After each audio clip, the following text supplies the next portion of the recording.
Pourquoi ma voix se casse dans les aigus?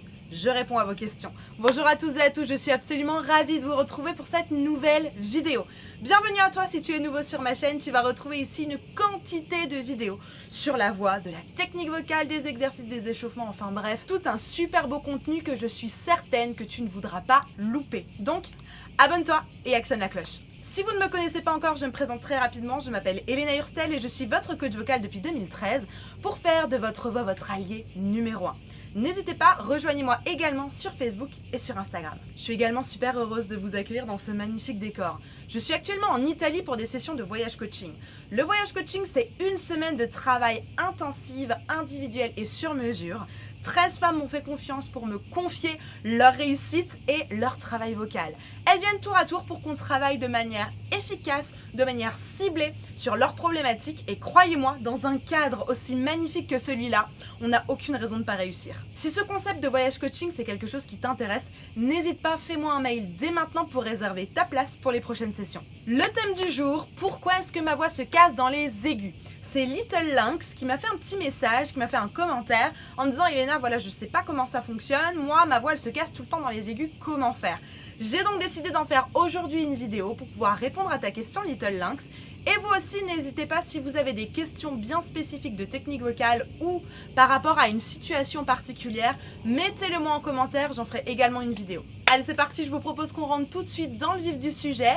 Allez me chercher de quoi noter, un papier, un stylo, parce que croyez-moi, vous allez en avoir besoin. Pourquoi ma voix se casse dans les aigus? Alors ça, c'est une super question, Little Lynx, et crois-moi, tu n'es pas la seule. Moi, ça a été mon cas, c'est le cas de beaucoup de mes coachés. En tout cas, j'ai beaucoup de chanteurs ou de chanteurs débutants ou même de chanteurs de carrière qui viennent me voir en me disant j'ai un problème, dans mes aigus, j'ai ma voix qui se casse. Donc crois-moi, tu n'es absolument pas la seule et je suis certaine que ça va aider beaucoup de monde, donc encore merci pour ta question. Il y a plusieurs raisons pour lesquelles votre voix peut se casser dans les aigus. Et malheureusement, comme vous ne pouvez pas chanter, comme vous ne pouvez pas me faire un son et que je puisse faire mon diagnostic, vous allez devoir faire votre diagnostic de votre côté et je vous propose que je vous accompagne dans cette vidéo pour faire votre diagnostic personnalisé. Nous allons donc progressivement aller voir les aigus et vous allez vérifier tous les paramètres que je vous présente pour vérifier lequel de ces paramètres vous fait défaut et vous empêche d'aller dans les aigus parce que votre voix se casse. Je vais prendre simplement l'ordre que présente la CVT. La CVT, c'est la technique avec laquelle je travaille, Complete Vocal Technique, qui nous vient de Copenhague.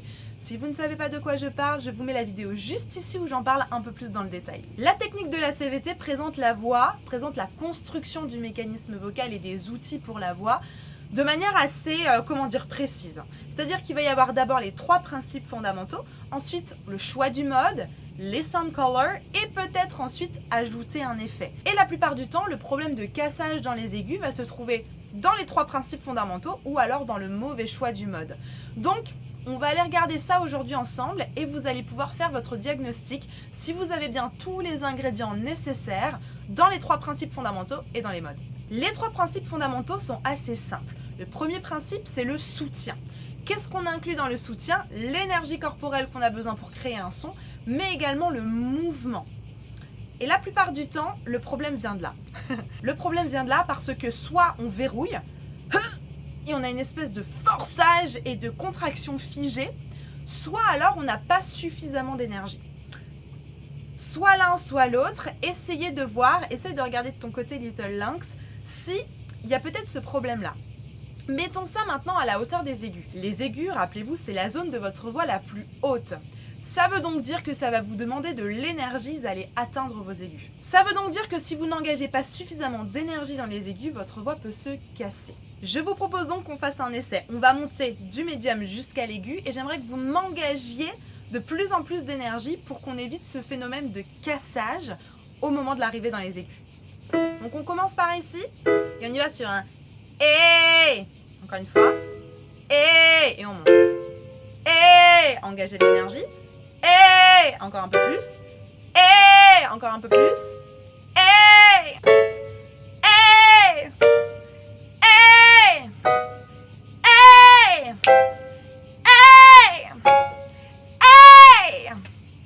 ma voix s'est pas cassée, j'avais suffisamment d'énergie. Vérifiez que c'est le cas chez vous. Si déjà il y a un cassage, c'est pas le seul ingrédient bien évidemment, mais ça peut être un des ingrédients qui va faire en sorte que votre voix se casse en fait. Deuxième chose qu'on va aller vérifier maintenant, c'est le mouvement vers l'intérieur.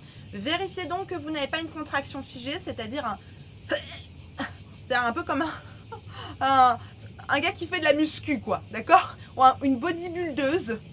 N'allez pas me faire n'allez pas faire ça. Au contraire, allez me chercher un mouvement.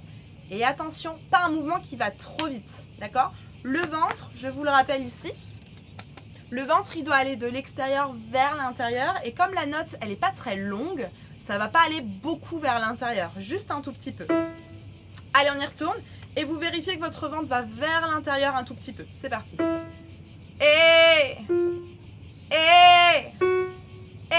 Et on relâche entre à chaque fois le ventre.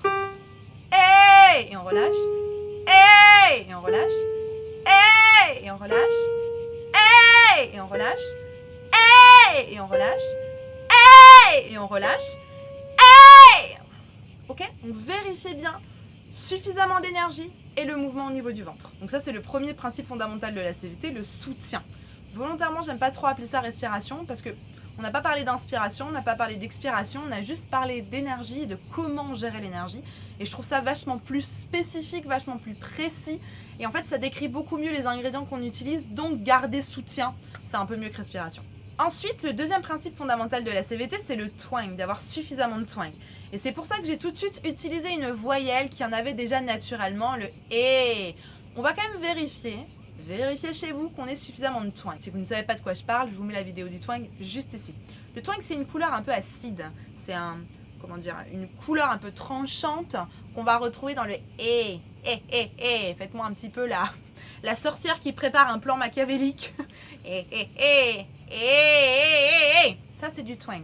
Donc, il n'y a pas besoin d'en mettre beaucoup. Là, moi, j'en ai mis beaucoup volontairement. Mais au moins 10 à 20%, c'est ce qu'on appelle le twang nécessaire. Donc, mettez au moins un petit peu de twang. Moi, pour être sûr, j'en ai mis à toc. Comme ça, on n'avait pas de soucis.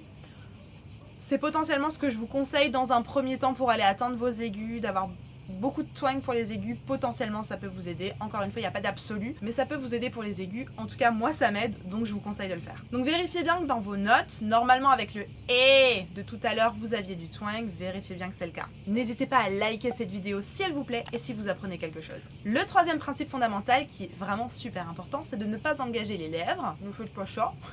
Ne faites pas les lèvres en avant coincées comme ça. Et surtout, pensez à relâcher la mâchoire du bas.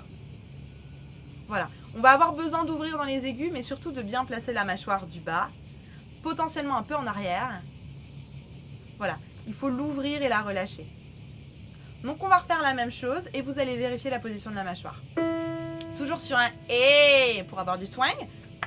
On vérifie qu'on a du mouvement et suffisamment d'énergie et on place la mâchoire.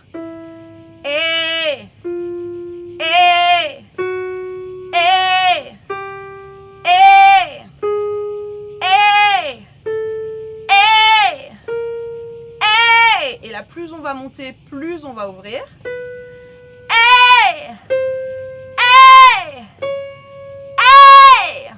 Etc. Ok? Donc vérifiez bien le mouvement, l'énergie, le twang et la position de la mâchoire. Normalement, Little Lynx, là dans ces trois informations, il devrait peut-être y en avoir une, voire deux, voire peut-être les trois qui pêchent un petit peu. Et c'est certainement pour ça que ton aigu craque ou se casse. Avant d'aller voir un petit peu plus loin dans les modes, j'aimerais juste qu'on comprenne ce que c'est la voix qui se casse. La voix qui se casse, la plupart du temps, c'est quand on va avoir un décrochage de densité. C'est-à-dire, on va avoir cette fameuse note en densité, hey, un truc un peu, un son un peu épais, et qui va faire hey. Ça, c'est une voix qui casse ou une voix qui se décroche, ok? C'est un hey. Ça peut venir des trois choses qu'on a vues avant. Pas suffisamment d'énergie, j'ai pas tenu mon énergie. Hey. J'ai fait un espace de hey. Voilà, j'ai lâché mon énergie en cours de route. Ou alors j'avais pas suffisamment de twang. Hey. Marche pas. Ou alors j'avais ici la mâchoire un peu coincée et du coup ça a entraîné ce qu'on appelle le forçage vocal. Je vous mets la vidéo du forçage vocal juste ici. En termes de mode, ce qui se passe, c'est qu'on est dans un mode en densité, donc ça peut être le neutre, pleine densité, densité réduite, ça peut être le curbing, qui est une densité réduite, ça peut être l'edge ou l'overdrive, qui sont des pleines densités. Ces modes-là qui cassent, qui basculent vers ce qu'on appelle le neutre falsetto. Donc le neutre falsetto, c'est pas un mode à part entière, même si moi j'aime bien l'extraire des autres justement à cause de son manque de densité. Le neutre falsetto, c'est ce que vous appelez ou que vous avez certainement entendu qui s'appelle la voix de tête. J'en ai fait une vidéo, je vous la mets juste ici. Donc la voix qui se casse, la plupart du temps, c'est une bascule de densité. Et la bascule de densité, quand je passe de quelque chose de plutôt épais à une voix complètement fine, la plupart du temps, c'est parce que j'ai pas engagé suffisamment d'énergie ou alors que j'ai pas maintenu mon énergie jusqu'au bout. Donc Little Lynx, regarde voir dans cette direction, je pense que c'est une bonne piste. Maintenant que vous avez fait à peu près votre auto-diagnostic avec ces 3 principes fondamentaux, essayez peut-être juste de découvrir dans quel mode vous êtes, dans quel mode tu es Little Lynx au moment où ça passe en falsetto, le moment où ta voix se casse. Est-ce que c'est plutôt un ah qui est un neutre? Est-ce que c'est plutôt un oh qui va être un curbing? Est-ce que c'est plutôt un oh qui va être un overdrive? Ou est-ce que c'est plutôt un edge? Hey! Pose-toi la question parce qu'évidemment, chaque mode, j'aime bien les appeler des directions vocales, chaque mode va avoir des règles bien spécifiques. Et là encore, il va falloir vérifier que chaque mode possède bien tous les outils requis dans les aigus pour faire en sorte que ta voix ne se casse pas. En neutre, par exemple, il va falloir vérifier le volume sonore, qu'il ne soit pas trop fort, et il va falloir vérifier qu'on relâche bien au niveau des mâchoires. Le caractère est toujours bien doux, et au niveau de la hauteur des notes, on peut monter très très haut. Je te conseille d'être sur une voyelle sur un A, un I ou un OU. Ça, c'est pour le neutre. Donc, si tu as identifié que tu étais plutôt dans le neutre, va vérifier toutes les choses que je viens de te donner. Ensuite, si jamais tu étais en curbing, le curbing, il faut bien vérifier le volume sonore également. On va être dans un volume sonore médium. Ça ne sera pas très très fort et ça ne sera pas très très doux. C'est un médium, entre 4 et 7 au niveau du volume sonore dans les médiums. Voire dans le démarrage des aigus, ça va un petit peu plus sur 8.